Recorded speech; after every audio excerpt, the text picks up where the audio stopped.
Restez informés chaque jour avec Scoop FM. Désormais, suivez nos journaux sur nos chaînes partenaires à Lubumbashi sur Sky Radio, la 97.7 MHz, à 6h, 9h, 12h, 15h, 19h et 21h.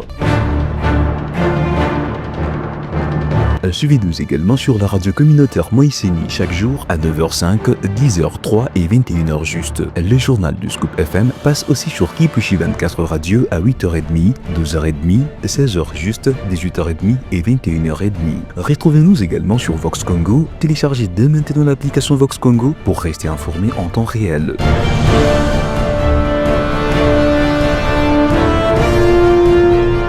Scoop FM, suivez-nous sur notre page Facebook et sur notre chaîne YouTube pour tout savoir sur l'actualité locale, provinciale, nationale et internationale.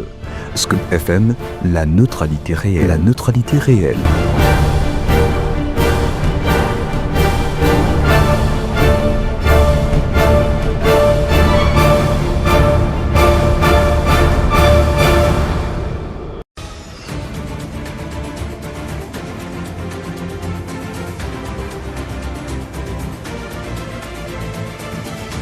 Mesdames et messieurs, bienvenue dans cette nouvelle édition du journal. Armel Mutombo à la présentation. Voici le sommaire. Le chef d'État congolais Félix Tshisekedi a lancé jeudi 24 avril à Kinshasa les travaux du Conseil national du travail axé sur l'élaboration d'une nouvelle politique salariale pour les agents publics. Et puis Patrick Muyaya a apporté des éclaircissements sur la communication conjointe entre le gouvernement congolais et le mouvement armé Alliance Fleuve Congo M23. On en parle dans ce journal.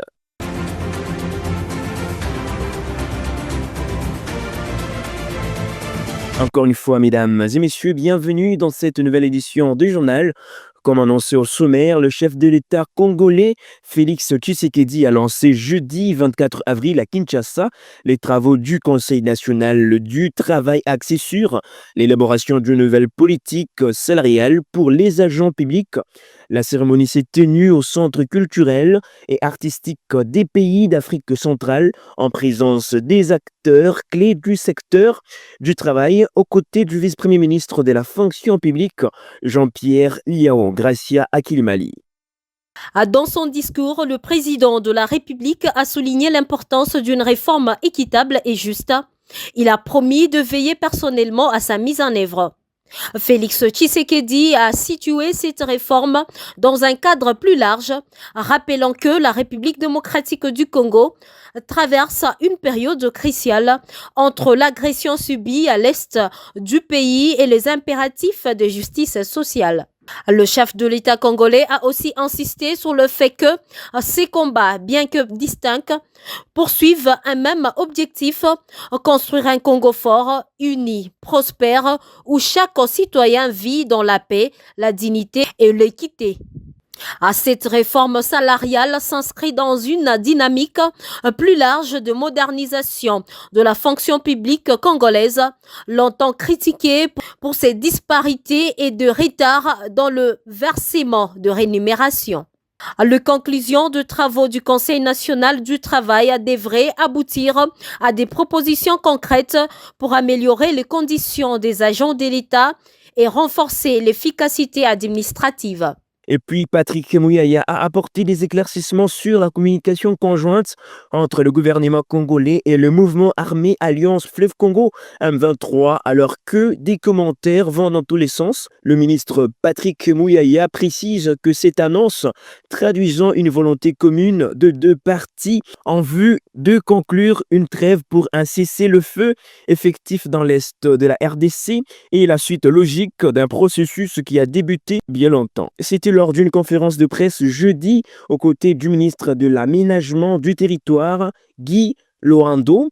Suivez le porte-parole du gouvernement congolais dans cet extrait choisi par Gracia Akilimali. Et donc, il faut considérer ici que c'est une avancée vers la paix. Alors, j'ai vu aussi beaucoup de questions être soulevées sur la question du dialogue. Le dialogue dont il est question ici, c'est le dialogue entre les signataires de la déclaration conjointe, à savoir les experts du gouvernement et les M23 autour de la médiation qatari. on parle de déclaration conjointe, en droit on dirait yon ngere, pour dire que ça engage les parties. C'est un dialogue qui concerne les experts du gouvernement et le M23. C'est dans l'esprit de la déclaration conjointe. À ne pas confondre, parce que lorsqu'on parle de l'idée de dialogue, sauf si alors, par exemple pour le compte du M23, ils viennent, ils disent, bon écoutez, pour nous, dans notre camp, dans les M23, nous avons par exemple des entités comme l'AFC. Nous avons d'autres groupes et nous avons d'autres personnalités qui viennent, qui s'identifient comme telles. Ils pourront être concernés dans le cadre de ces dialogues suivant l'esprit de la déclaration qui a été faite. Donc ici, je pense que nous avons fait un pas et qui n'est pas les seuls. Parce que maintenant, la question, par exemple, de l'aboutissement du processus avec le Rwanda ne se poserait plus. Dès lors qu'on a commencé, en tout cas la première phase, celle du cessez-le-feu, a donné des résultats. On va voir comment ça va se consolider, mais que par la suite, il y aura d'autres rounds des discussions qui seront convenus, fixés par les médiateurs, suivant les calendriers qui permettra aux uns aux autres d'être là, pour voir aussi dans quelle mesure on progresse. Mais entre-temps, vous avez vu qu'il y a le président Faure qui a pris le relais du président Lorenzo, qui a aussi à son niveau 5 comédiateurs qui ont été désignés. Et donc, tous ces processus se font dans l'objectif de ramener la paix. Il faut considérer que la déclaration conjointe d'hier est une étape vers la paix, et il faudra, les moments venus, dans le cadre du travail qui s'est fait autour du président Faure, pour voir dans quelle mesure, à ces niveaux, l'initiative de paix qui lie les deux pays va aussi donner son résultat. Et puis dans l'actualité, le député Toby Kayumbi a déposé le jeudi 24 avril 2025 une proposition de loi visant à modifier et compléter la loi numéro 78/022 du 30 août 1978 portant nouveau code de la route. Cette initiative soumise à l'Assemblée nationale vise à adapter la législation routière congolaise aux réalités actuelles, marquées par l'évolution technologique et l'impératif de sécurité. Toujours dans l'actualité, lors de la célébration du 3e anniversaire de l'Alliance pour le changement, Jean-Marc Kabound a prononcé un discours virulent contre l'actuel gouvernement, tout en appelant au soutien du PPRD, parti de l'ancien président Joseph Kabila. L'opposant politique a dressé un bilan sans concession de la situation du pays. À l'en croire, le régime actuel a plongé des populations dans des souffrances insupportables.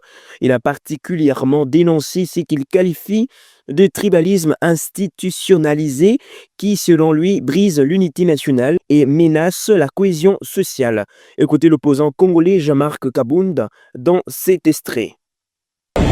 À la résilience de nos militants et à l'espoir qui brille dans le cœur de chaque Congolais.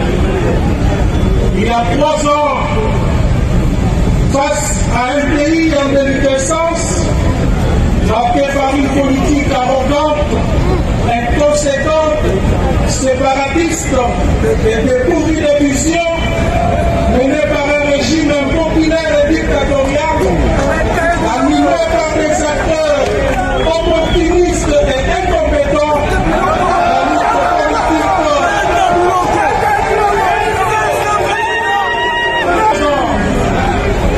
face à un pays en déliquescence, marqué par une politique arrogante, inconséquente, séparatiste et dépourvue de vision, menée par un régime impopulaire et dictatorial,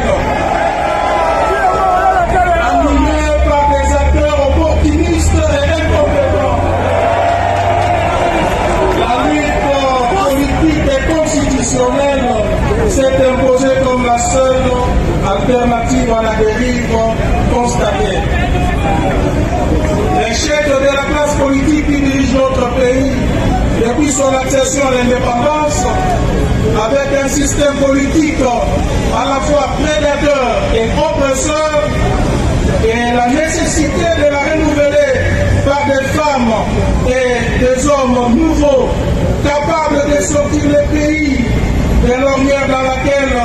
va plonger le régime actuel, nous sommes interpellés de nous battre. Direction sport.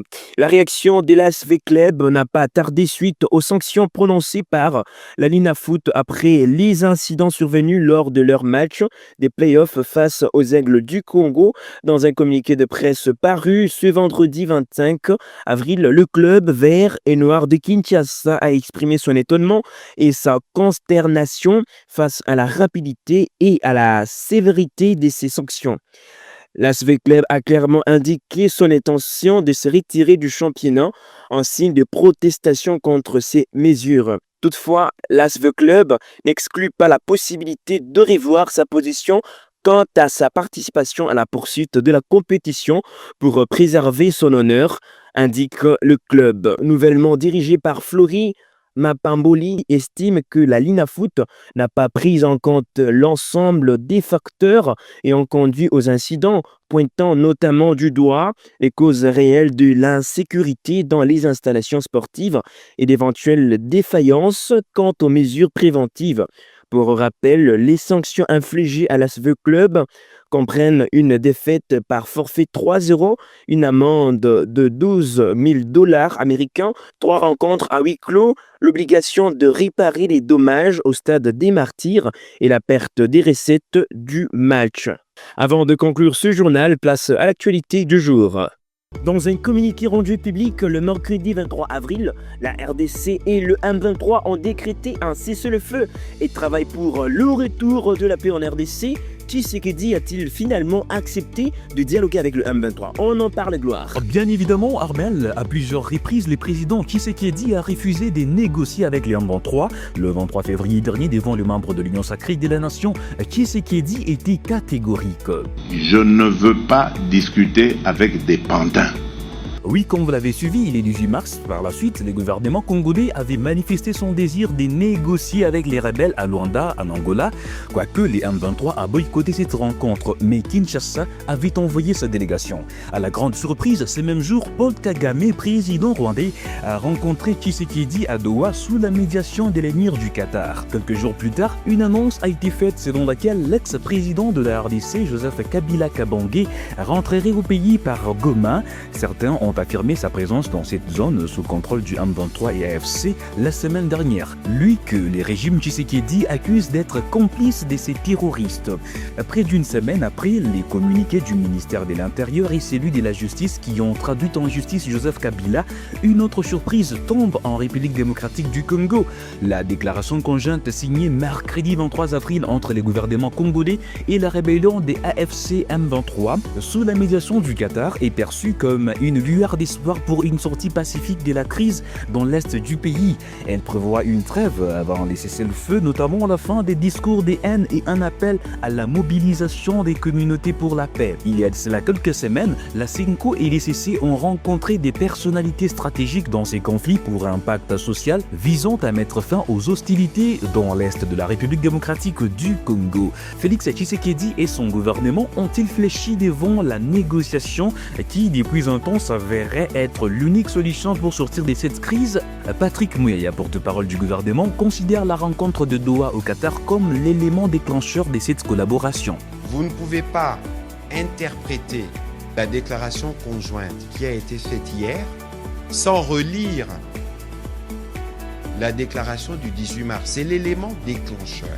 Armel, la suite et les respects de cette déclaration conjointe entre les rebelles et Kinshasa sont donc attendus par toute la population congolaise pour voir la paix se rétablir à l'est de la RDC. Mesdames et messieurs, merci de nous avoir suivis. C'était Armel Moutoum à la présentation sous la coordination de Christian Mouchampa. Et merci à toute l'équipe rédactionnelle. On se retrouve demain pour une nouvelle session d'information.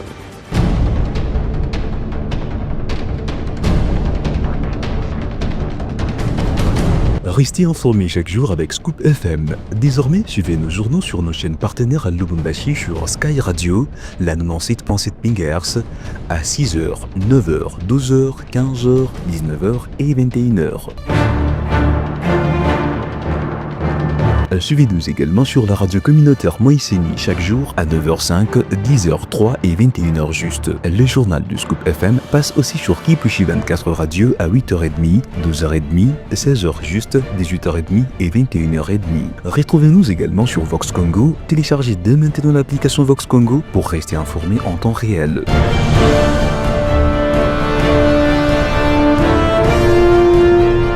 Scoop FM, suivez-nous sur notre page Facebook et sur notre chaîne YouTube pour tout savoir sur l'actualité locale, provinciale, nationale et internationale. Scoop FM, la neutralité réelle.